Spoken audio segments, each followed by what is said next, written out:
ಆತ್ಮೀಯ ವೀಕ್ಷಕರ, SSP ಸ್ಕಾಲರ್ಶಿಪ್ಗೆ apply ಮಾಡಿರ್ತಕ್ಕಂಥ ವಿದ್ಯಾರ್ಥಿಗಳು ಈಗಾಗಲೇ ಕೆಲವೊಂದಿಷ್ಟು ವಿದ್ಯಾರ್ಥಿಗಳಿಗೆ ಅಮೌಂಟ್ ಕ್ರೆಡಿಟ್ ಆಗ್ತಾ ಇದೆ. ಬಟ್ ಇನ್ನು ಕೆಲವೊಂದಿಷ್ಟು ವಿದ್ಯಾರ್ಥಿಗಳಿಗೆ ಅಮೌಂಟ್ ಕ್ರೆಡಿಟ್ ಆಗ್ತಾ ಇಲ್ಲ. ಯಾಕೆ ಕ್ರೆಡಿಟ್ ಆಗ್ತಾ ಇಲ್ಲ, ಯಾವಾಗ ಕ್ರೆಡಿಟ್ ಆಗುತ್ತೆ ಮತ್ತು ಕ್ರೆಡಿಟ್ ಆಗಬೇಕಂದ್ರೆ ಏನು ಮಾಡಬೇಕು ಅನ್ನೋದನ್ನು ಸ್ಪಷ್ಟವಾಗಿ ತಿಳಿಸ್ಕೊಡ್ತೀನಿ. ವಿಡಿಯೋನ ಮಧ್ಯದಲ್ಲೂ ಸ್ಕಿಪ್ ಮಾಡೋಕೆ ಹೋಗ್ಬೇಡಿ.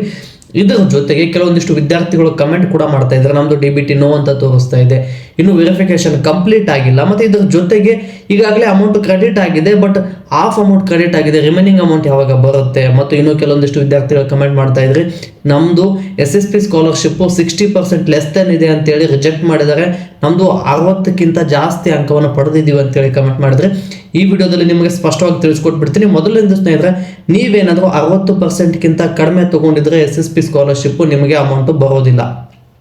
ಇದು ಸ್ಪಷ್ಟವಾಗಿ ತಿಳ್ಕೊಂಡಿದ್ದೀರಾ ಅನ್ಕೋತೀನಿ. ಅದಕ್ಕಿಂತ ಮೇಲೆ ಬಂದಿತ್ತು ನಮ್ಮದು ಅಂದರೆ 60%ಗಿಂತ ಜಾಸ್ತಿ ಅಂಕಗಳನ್ನ ನಾವು ತಗೊಂಡಿದ್ದೀವಿ, ಆದರೂ ಕೂಡ ರಿಜೆಕ್ಟ್ ಲೆಸ್ ದೆನ್ 60% ಅಂತ ಬಂದಿದ್ರೆ ಏನು ಮಾಡಬೇಕು ಅಂದರೆ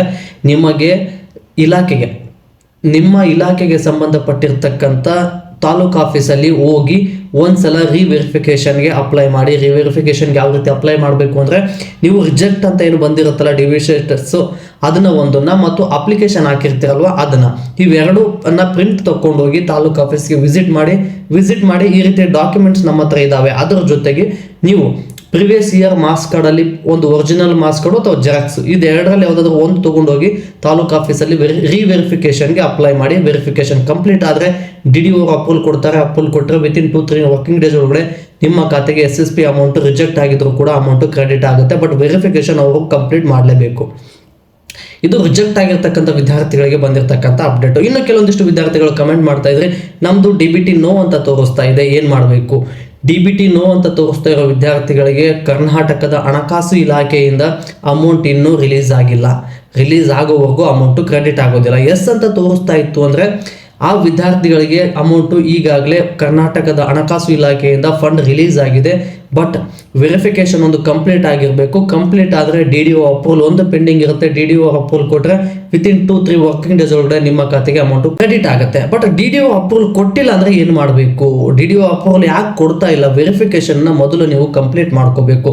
ವೆರಿಫಿಕೇಷನ್ ಯಾವ ರೀತಿ ಕಂಪ್ಲೀಟ್ ಮಾಡ್ಕೋಬೇಕು ಅಂದರೆ, ನಿಮ್ದೇನಾದರೂ ಮೊದಲನೇ ಮತ್ತು ಎರಡನೇ ಹಂತದ ವೆರಿಫಿಕೇಷನ್ ಪೆಂಡಿಂಗ್ ಇತ್ತಂದರೆ 1902ಗೆ ಕಾಲ್ ಮಾಡಿ. ನೀವು SSP ಅಪ್ಲಿಕೇಶನ್ ಹಾಕಬೇಕಾದ್ರೆ ಯಾವ ಮೊಬೈಲ್ ನಂಬರಿಂದ ಇರ್ತಿರಲ್ವ ಅದೇ ಮೊಬೈಲ್ ನಂಬರಿಂದ ಕಾಲ್ ಮಾಡಬೇಕು. ಅಂದಾಗ ಮಾತ್ರ ವೆರಿಫಿಕೇಶನ್ ಕಂಪ್ಲೀಟ್ ಆಗುತ್ತೆ.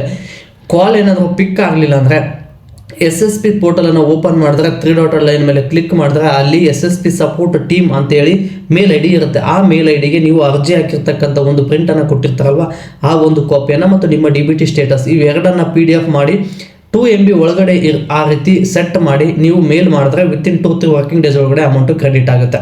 ಮತ್ತು DDO ಅಪ್ರೂವಲ್ ಒಂದು ಪೆಂಡಿಂಗ್ ಉಳ್ಕೊಳ್ಳುತ್ತೆ. DDO ಅಪ್ರೂವಲ್ ಕೊಟ್ಟರೆ ವಿತಿನ್ 2-3 ವರ್ಕಿಂಗ್ ಡೇಸ್ ಒಳಗಡೆ ನಿಮ್ಮ ಖಾತೆಗೆ SSP ಸ್ಕಾಲರ್ಶಿಪ್ ಅಮೌಂಟು ಕ್ರೆಡಿಟ್ ಆಗುತ್ತೆ. ಇದು ವೆರಿಫಿಕೇಷನ್ ಪೆಂಡಿಂಗ್ ಇರೋ ವಿದ್ಯಾರ್ಥಿಗಳಿಗೆ ಬಂದಿರತಕ್ಕಂಥ ಅಪ್ಡೇಟು.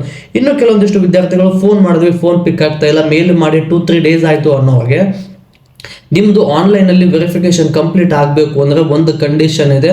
ನೀವು ಅಪ್ಲಿಕೇಶನ್ ಹಾಕಿದ ಮೇಲೆ ಫಿಸಿಕಲ್ ಡಾಕ್ಯುಮೆಂಟ್ಸು ತಾಲೂಕು ಆಫೀಸ್ಗೆ ಸಬ್ಮಿಟ್ ಆಗಿರಬೇಕು.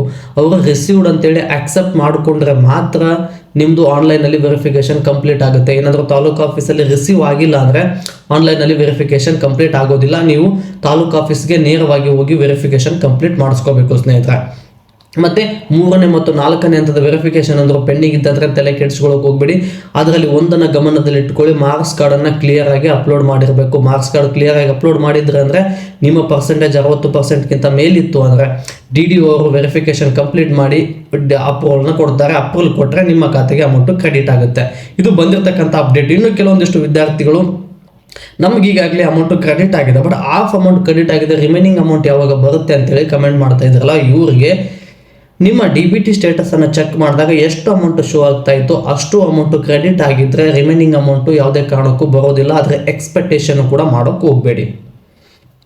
ಬಟ್ ನಿಮ್ಮ DBT ಸ್ಟೇಟಸಲ್ಲಿ ಏನಾದರೂ 10,000 ತೋರಿಸ್ತಾ ಇತ್ತು, ನಿಮ್ಗೆ 5,000 ಬಂದಿತ್ತು ಅಂದರೆ ಅಲ್ಲೇನಾದರೂ 8,000 ತೋರಿಸ್ತಾ ಇತ್ತು, ನಿಮಗೇನಾದರೂ 3,000 ಈ ರೀತಿ ಅಮೌಂಟ್ ಏನಾದರೂ ಬಂದಿತ್ತು ಅಂದರೆ, ಯಾಕಂದರೆ ಮೊದಲಿಗೂ SSP ಸ್ಕಾಲರ್ಶಿಪ್ ಅಮೌಂಟ್ ಬರೋದಕ್ಕೂ ಈ ವರ್ಷ SSP ಸ್ಕಾಲರ್ಶಿಪ್ ಅಮೌಂಟ್ ಬಂದಿರೋದಕ್ಕೂ ಭಾಳ ವ್ಯತ್ಯಾಸ ಇದೆ. ಯಾಕಂದರೆ ಮೊದಲು 15,000, 20,000, 30,000 ನಿಮ್ಮ ಎಜುಕೇಷನನ್ನು ಮಾಡ್ತಿರಲ್ವ, ನಿಮ್ಮ ಎಜುಕೇಷನ್ ಸ್ಕೂಲ್ ಫೀಸ್ ಅಥವಾ ಕಾಲೇಜ್ ಫೀಸ್ ಎಷ್ಟಿರುತ್ತೋ ಇದರ ಆಧಾರದ ಮೇಲೆ ನಿರ್ಧಾರ ಆಗ್ತಾ ಇತ್ತು. ಬಟ್ ಈ ವರ್ಷ ಭಾಳಷ್ಟು ವಿದ್ಯಾರ್ಥಿಗಳಿಗೆ 3,000, 3,200, 3,127, 3,061 ರೂಪಾಯಿ ಈ ರೀತಿ ಕಡಿಮೆ ಅಮೌಂಟು ಕ್ರೆಡಿಟ್ ಆಗ್ತಾ ಇದೆ.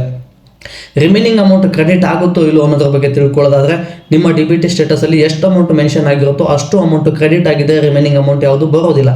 ಬಟ್ ಅಲ್ಲಿ ಜಾಸ್ತಿ ಅಮೌಂಟ್ ಮೆನ್ಷನ್ ಆಗಿತ್ತು, ಅದರಲ್ಲಿ ಏನಾದರೂ ಅರ್ಧ ಅಮೌಂಟ್ ಬಂದಿತ್ತು ಅಂದರೆ ಇನ್ನೂ ಅರ್ಧ ಅಮೌಂಟು ಬರುತ್ತೆ ನಿಮಗೆ. ಬಟ್ ಇನ್ನೊಂದ್ಸಲ ಫಂಡ್ ರಿಲೀಸ್ ಆಗಬೇಕು. ಫಂಡ್ ರಿಲೀಸ್ ಆದಮೇಲೆ DDO ಅಪ್ರೂವಲ್ ಕೊಡಬೇಕು. ಇದು SSP ಸ್ಕಾಲರ್ಶಿಪ್ ವಿದ್ಯಾರ್ಥಿಗಳಿಗೆ ಬಂದಿರತಕ್ಕಂಥ ಅಪ್ಡೇಟ್ ಸ್ನೇಹಿತರೆ. ಮತ್ತು ಇದೇ ರೀತಿಯಾಗಿ ನಾನು ಹೆಚ್ಚಿನ ವಿಡಿಯೋ ಮಾಡಲು ನಿಮ್ಮ ಪ್ರೋತ್ಸಾಹದ ಅವಶ್ಯಕತೆ ಇದೆ. ಈ ಪ್ರೋತ್ಸಾಹನ ವಿಡಿಯೋಗೆ ಲೈಕ್, ಶೇರ್, ಕಮೆಂಟ್, ಸಬ್ಸ್ಕ್ರೈಬ್ ಮಾಡೋದ್ರ ಮೂಲಕ ಸಪೋರ್ಟ್ ಮಾಡಿ ಅಂತ ಹೇಳ್ತಾ ಮತ್ತೆ ಮುಂದಿನ ವಿಡಿಯೋದಲ್ಲಿ ಸಿಗೋಣ. ಧನ್ಯವಾದಗಳು ಸ್ನೇಹಿತರೆ.